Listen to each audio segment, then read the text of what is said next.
So, Hare Krishna, continuing with Sri Vishnu Sahasranama, name 176, Mahaviryah.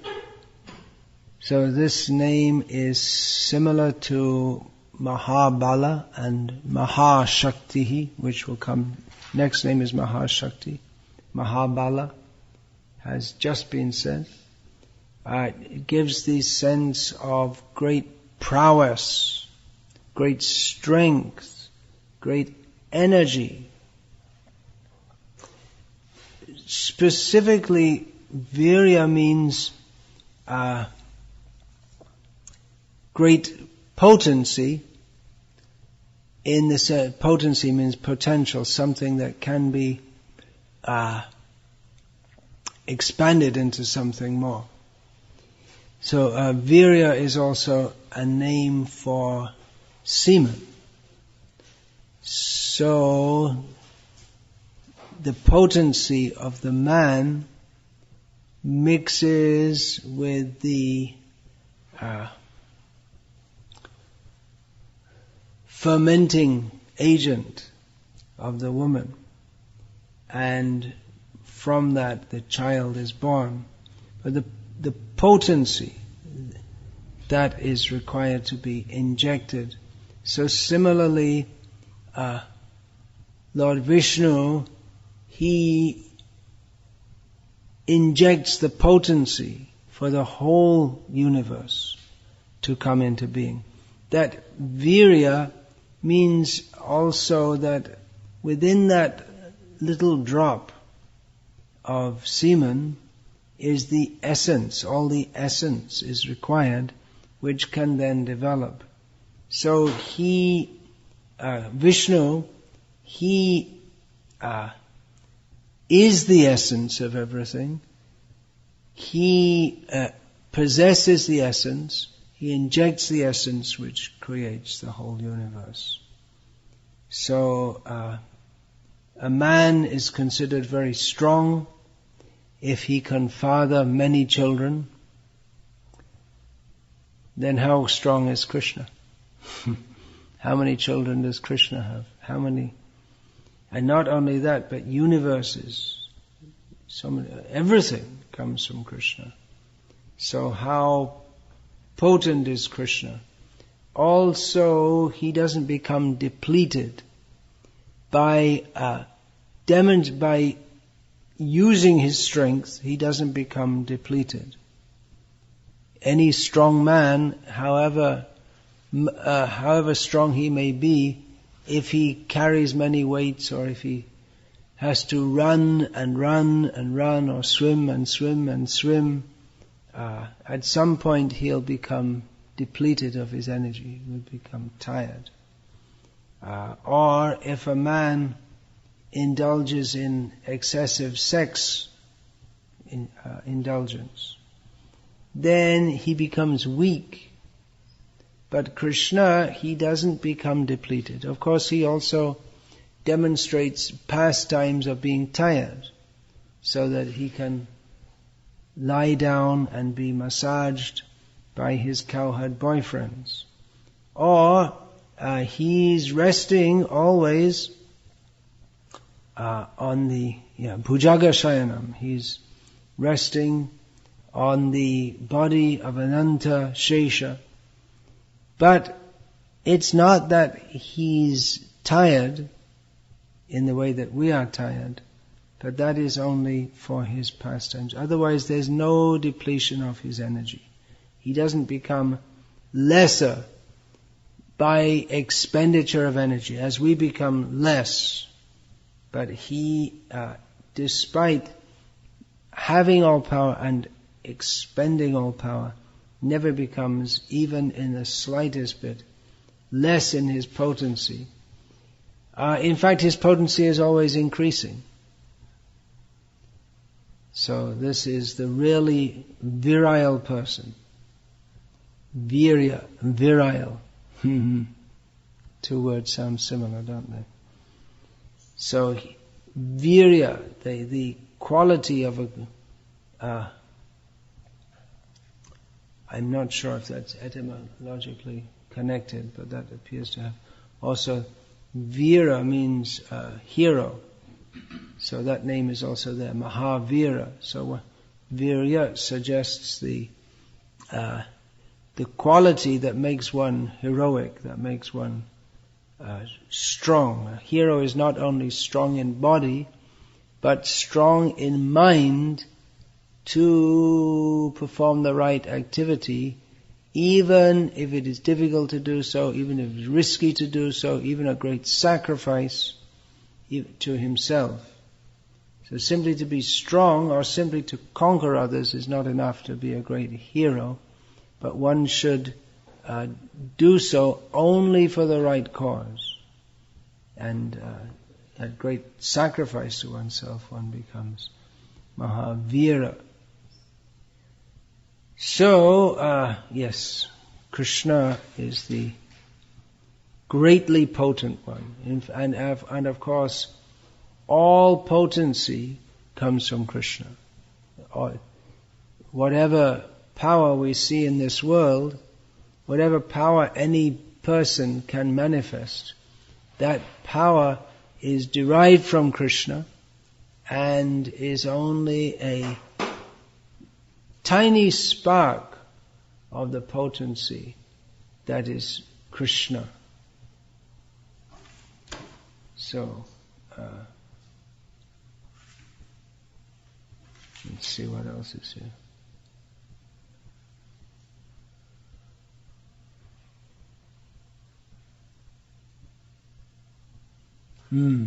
Another indication of his mighty potency is that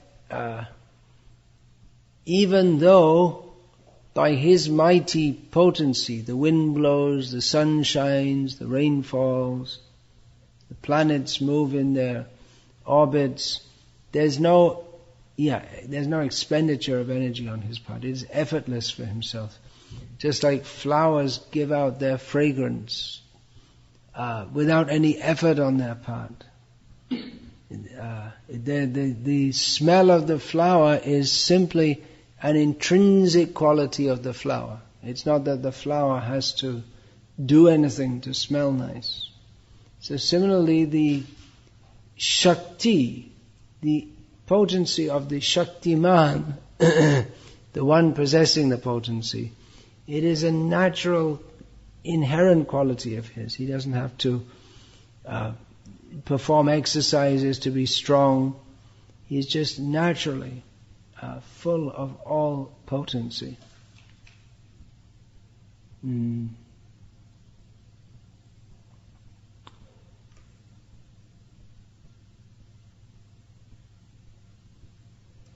Yeah. Virya can also be explained in a somewhat different, just a nuanced way. It's not that different, but it's as the quality of achieving one's objective, no matter how difficult it is. That one can, whatever may be difficult to do, one who achieves that is said to be a greatly potent person. So of course, nothing can stop Krishna in the performance of activities that he wishes to perform.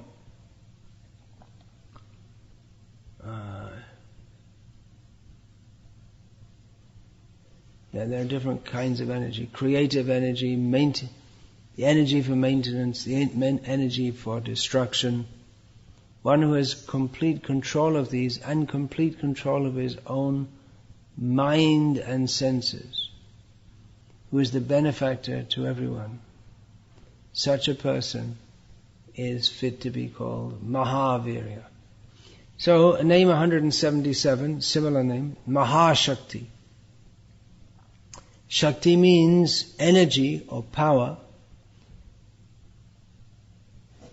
Krishna is the supremely powerful Shaktiman, who possesses the possessor of power.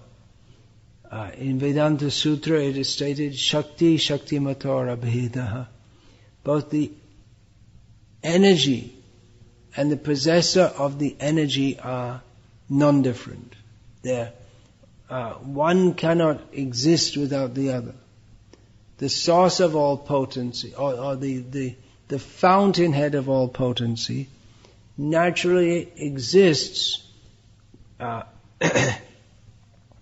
in relation to the expansions of the energy. It's meaningless to say that something is full of power if there is no power manifested. And the power that should be understood to be coming from a power source. So there is a difference, but there's definitely a difference, but at the same time, there's not a difference because both exist simultaneously, like the sun and the sunshine. There's no question of sun without sunshine. There's no question of sunshine without sun. So all the energies, they are existing. Whatever is existing is simply due to Krishna. So I may have some strength, you may have some strength. I can lift up one weight, maybe.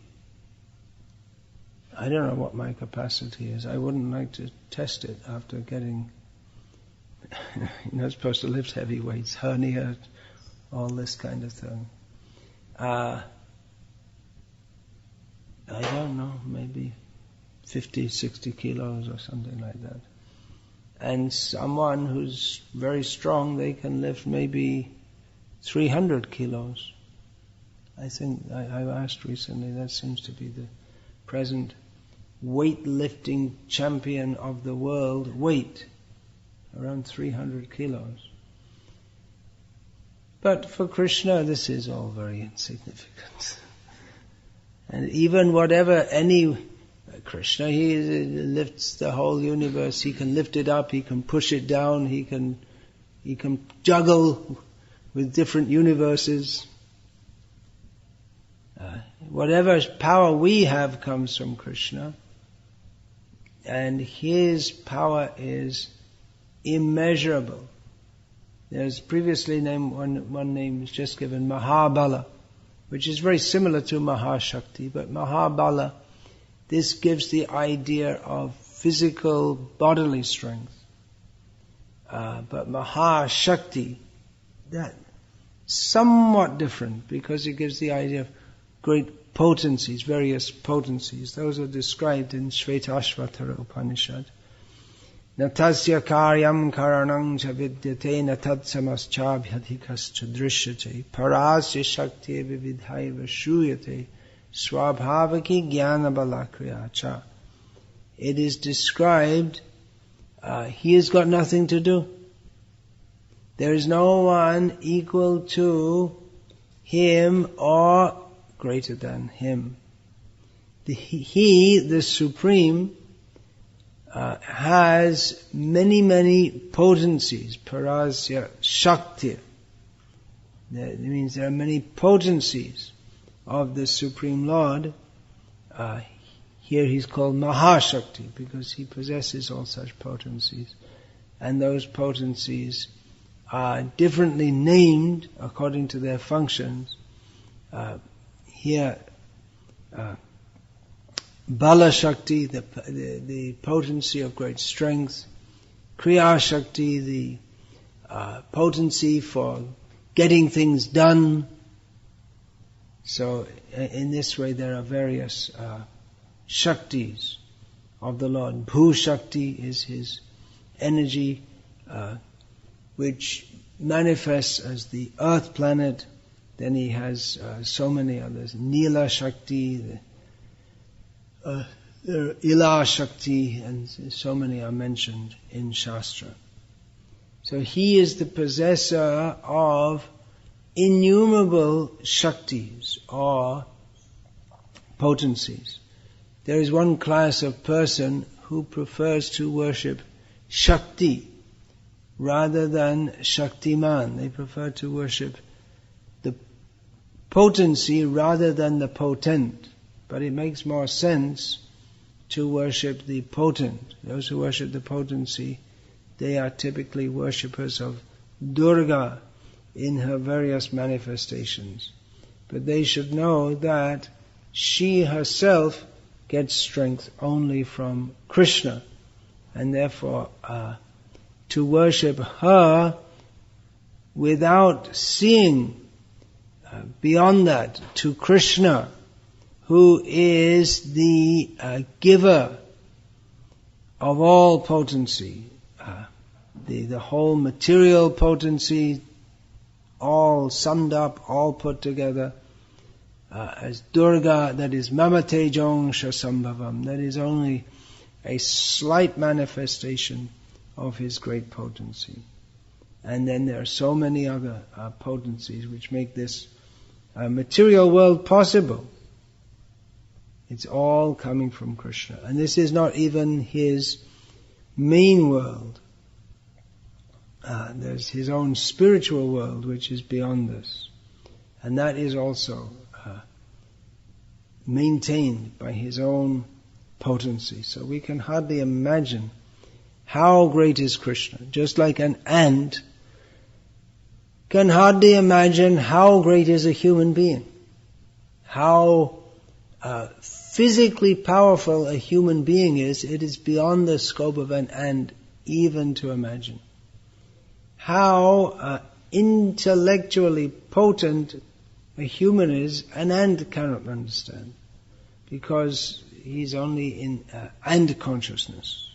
He can't conceive of life being anything more than rushing out of the ant's nest to find some sugar or whatever, or dead mosquito, and drag it back, and then have a feast. But that's all. That's what ants do, isn't it? So that is ant existence. That is their whole day and night goes in this, eating, sleeping, mating and defending at their level. And they can't imagine what is going on in human society. So we are like ants in relation to the whole universe, and what to speak of He who has created and who maintains and who will ultimately destroy this universe. Our attempts to write so many books explaining how the universe is going on and what are the great potencies and how they all fit together, it's all meaningless and useless unless we accept that there is the ultimate, supremely potent personality of Godhead, supremely powerful personality of Godhead, who possesses all kinds of energies. The scientists, they study different energies, but they don't find the source of all energy, because He is beyond our microscopes, telescopes, this scope, that scope, beyond our power to even hypothesis about. We can understand Him very well by His mercy, by His Shakti. We can understand Him to the capacity that we have. But His powers are always far beyond those of ours. And even if we do have some ability to understand Him by the blessings of His Jnana Shakti, by which He gives knowledge, we should know that our ability to understand Him is always very, very, very limited. So, by all these names, Mahabala, Mahodsaha, Mahashakti, Mahadyuti, that will come. So all these names are there, that glorifies the greatness of the Supreme Lord in being all powerful, all potent, all effulgent, all good, all intelligent. So this glorifies the Supreme Lord, Vishnu, Krishna, and at the same time serves as a warning to those who would imitate Krishna, directly or indirectly. Directly, there are people who claim to be God. Some people are just so shameless. They claim to be God. And there are others who don't directly claim so, but act as if they are, or they perceive themselves to be. Ishvaroham aham bhogi, siddhoham balavan sukhi. The demoniac person thinks that I am the center of the universe, I am in control, I am in charge, everything here in this world is meant for me to enjoy, I am the enjoyer. I'm perfect, powerful and happy. But we should understand that Krishna, He is all perfect, He is all powerful, He is full of all potencies. Not that we ourselves have any independent power. We should know that whatever power we have is extremely limited, and that also is given by Krishna. We have no independent potency of our own. So whatever potency we have, that comes from Krishna, and we should be very grateful to Krishna for having provided us, especially with a human body, which is most conducive for developing Mahabuddhi, that was just mentioned.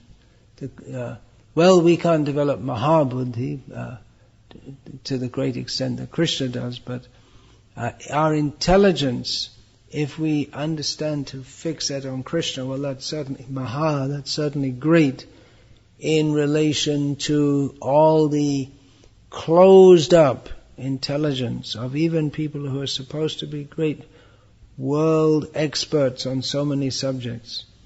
But all these experts are simply expert in increasing the ethos in which people suffer repeated birth, death, old age and disease. Their great intelligence is not really intelligent because it's of no use to them or anyone else. Rather, by distracting others from the actual purpose of life, they're the least intelligent.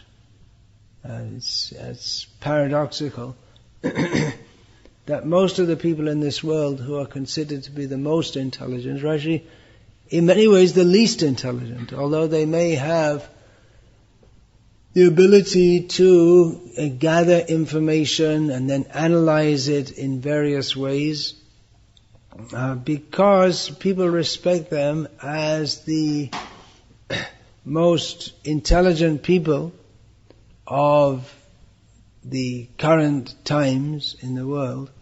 Because they don't have knowledge of Krishna, all their knowledge is ultimately useless, because however intelligent and honored one may be in this world, they have to die, and then the intelligence that's been given to us in the human form of life, which is conducive for self-realization, that is likely to be taken away as one enters the lower species of life, and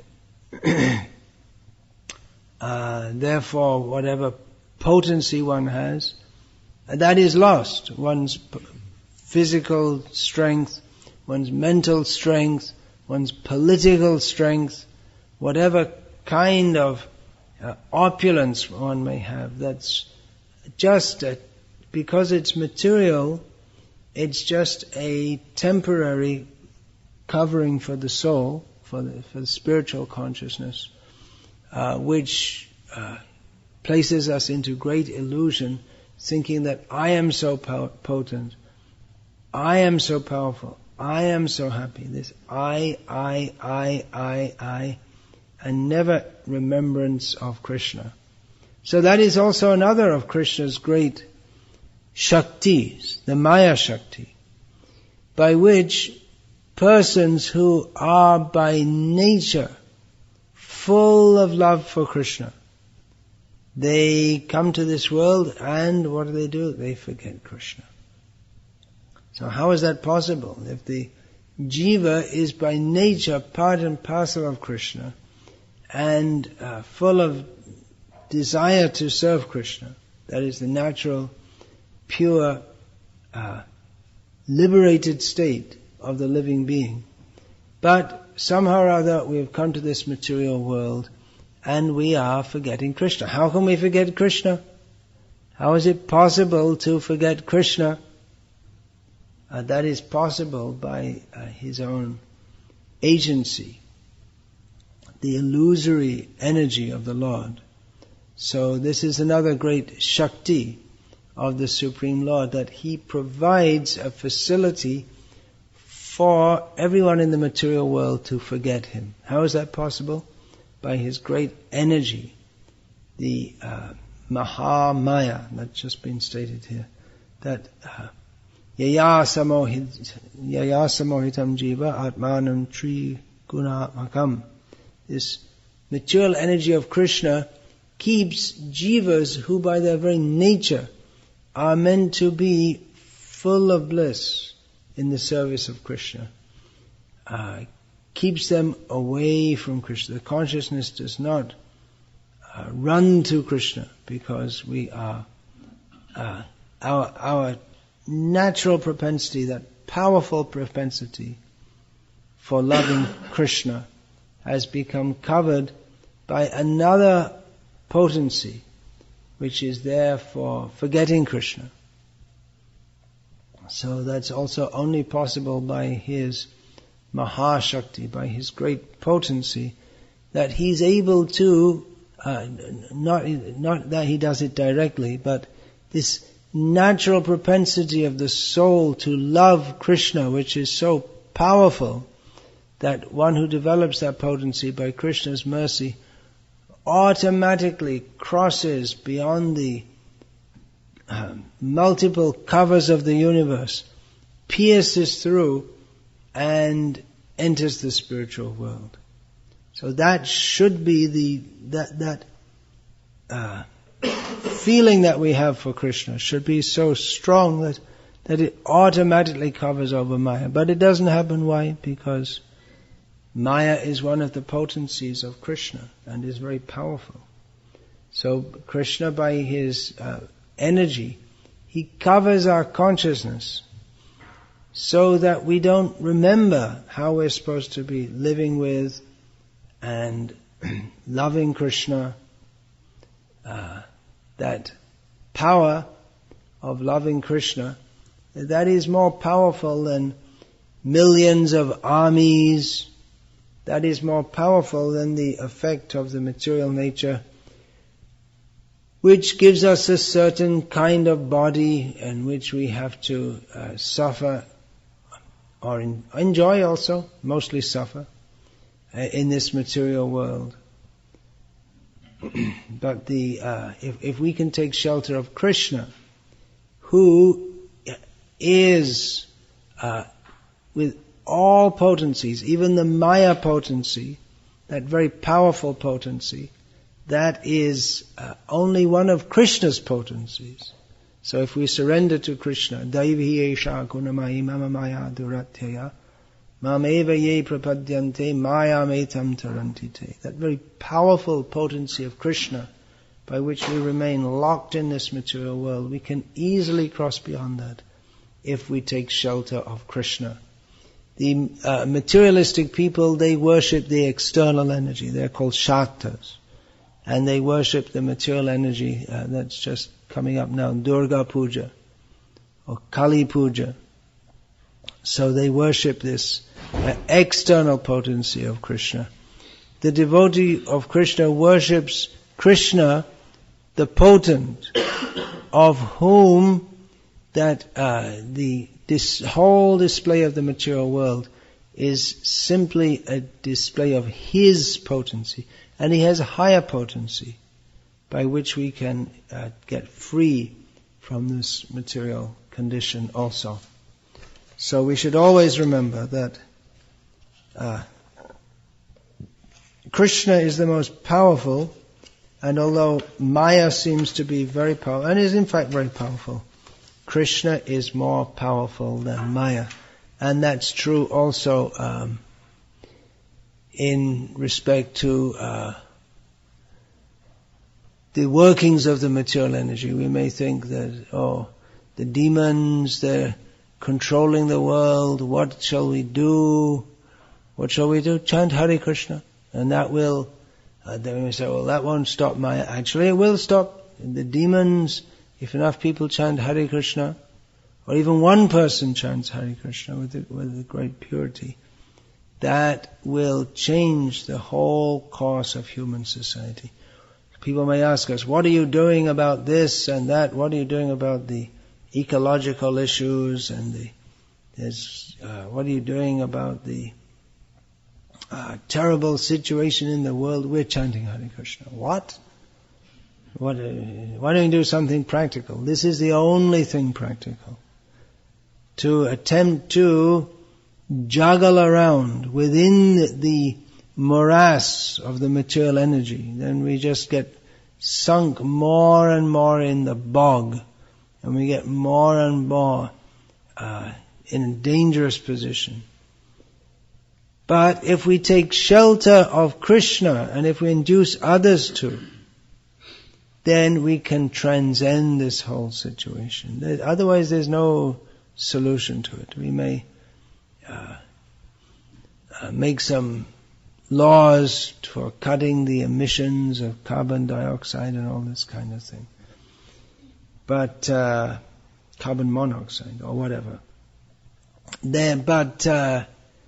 Because the exploitive tendency is there, the idea that I shall enjoy this material world, then this foolishness that we'll enjoy now and let the future look after itself. It's a very foolish philosophy. Just like if we're driving in a car and there's a brick wall ahead, but we think, let me just adjust the air conditioning and adjust my seat. This is foolishness. That is another potency of Krishna. The foolishness by which we think, let me be comfortable now. But Krishna, if we surrender to Krishna, He gives us the intelligence by which we can actually act in a sane way. And then we understand that even adjusting the environment and this and that, all right, okay, you can do that. That's not a bad thing. But it's not, the ultimate objective is not to make a nice environment in which we can eat, sleep, mate and defend and suffer birth, death, old age and disease. But Krishna gives the intelligence, Mahabuddhi. He is most intelligent. He gives us the intelligence by which we can not be preoccupied with the conditions within this jail, but understand that our real salvation, our real interest, self-interest, is to get free from this condition altogether.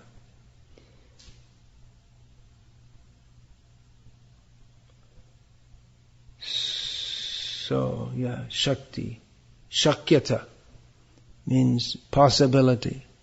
So everything is possible for Krishna. There's no impossibility for Krishna.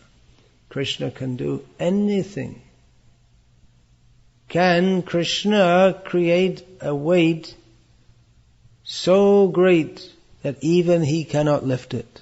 This is the trick question. If God is so powerful, can He create something so heavy that even He cannot lift it? So this question, or something just like this, was put to Srila Prabhupada, who said yes, and then He'll lift it. So you put a paradoxical question, you get a paradoxical answer. But the point is that Krishna, He can do anything and everything, and it doesn't have to be within the scope of our tiny little intelligence to understand. So, Shakyata, that also gives the idea of endurance, that I just discussed.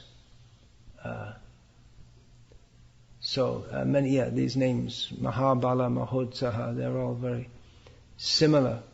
So, another meaning of Shakti is derived as Samarthyam, or ability to do, or skill.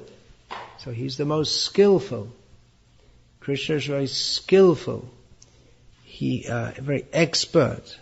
He creates the whole material world in such a way that everyone is suffering, but they think they're enjoying. Because we have the idea to enjoy, but we cannot enjoy separately from Krishna. That is not possible. But the illusion of that is set up. So that is Krishna's great skillfulness. He's also very skillful in making arrangements for his devotees to actually enjoy, to actually be happy. And he's so skillful that he doesn't even do all this by himself. He's not sitting down working out how to do it all. It all goes on. Parasya Shakti Vividhaiva Shriyate Swabhaviki. All his energies, they go on naturally, just by his own nature. He's just like that. Everything goes on very well, even without him having to bother about it. Just like if we eat food, we don't have to say, okay, glands, get to work. Pump in some enzymes and some acid into the stomach and then push it all down into the intestines. We don't have to even think about it.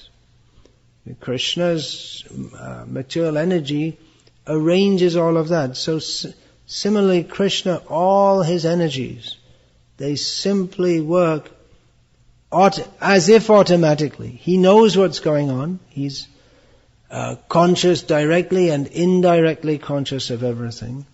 But he doesn't have to personally supervise every little function. It all goes on by his potencies. They work so nicely that everything goes on automatically. So, Kriya Shakti, Jnana Shakti, the power of knowledge.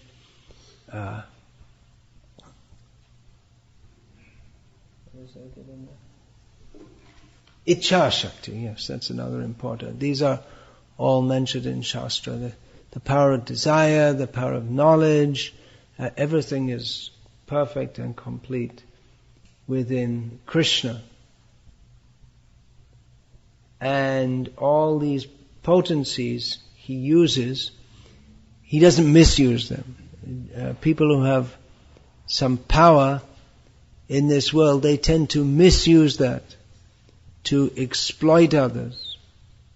But Krishna has no such motive. He's really the great hero because he has tremendous and mighty potencies. But he uses them only for the benefit of others, and particularly for the benefit of his devotees. Hare Krishna. Any question about this?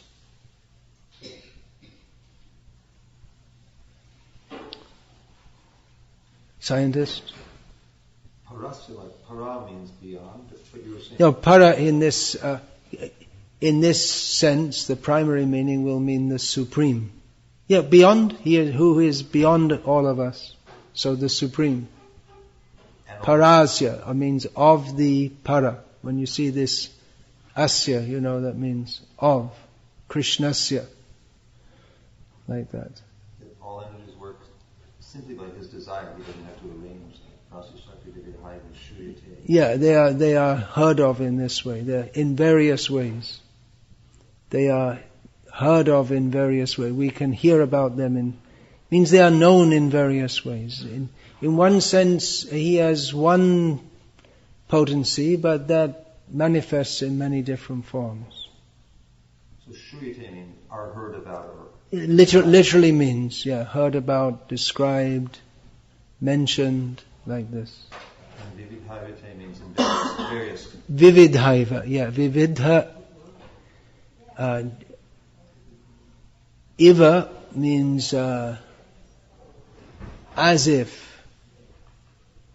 So, or to emphasize. So, in various ways. They are known in various ways, or they are in various manifestations. Swabhaviki. They are, well, that can be understood in the word swabhaviki can also be understood to mean that they are of His very nature. They're not separate from Him. Shakti, Shakti Matora Bheda. It's not that He has to do any practice, or He doesn't have to study or bring them from any other source. They are just concomitant with Him. They exist with Him. Since when, how, no, they're just Him. They are with Him all that. There's no question of them being separate from Him, but they are perceived as if separate, although not separate. They're just of His very nature. And then swabhaviki can also mean automatic, because it doesn't require any effort on His part to ignite them or activate them. They're just running on. But under His control also, because they're His potencies. He's not out of control. Everything's under His control.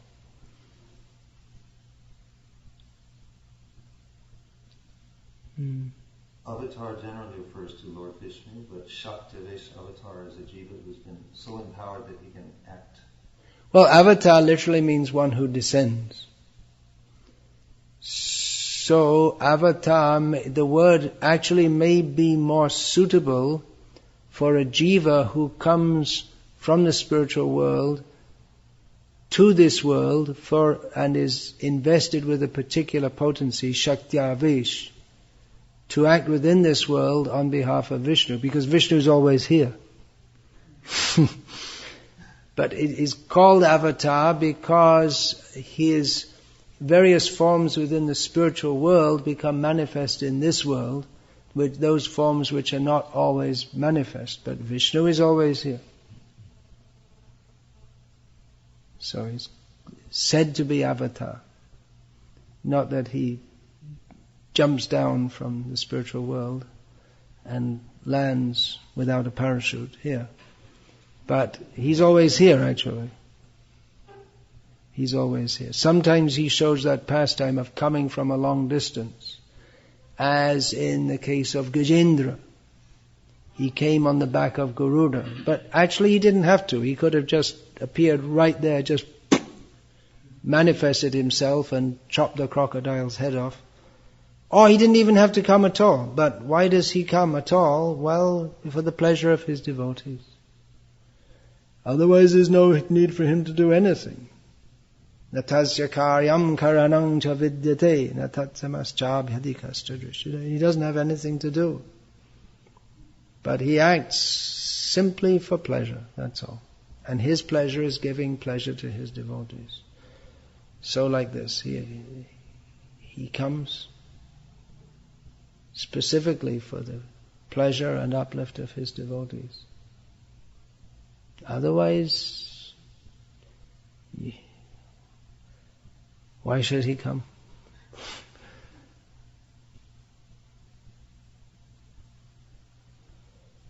He's called avatar, yes. You could also say he comes up because he's up, he's down. You could also say he comes from sideways because he's in all directions. 10 principal directions. He's in all of them. So, but we say avatar with the yes, that the spiritual world is above the material world, that he is above material existence. Tamasa parastat. He is beyond this darkness of this material world.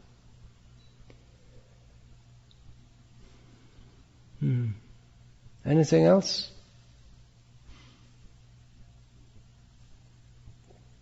Yes, please.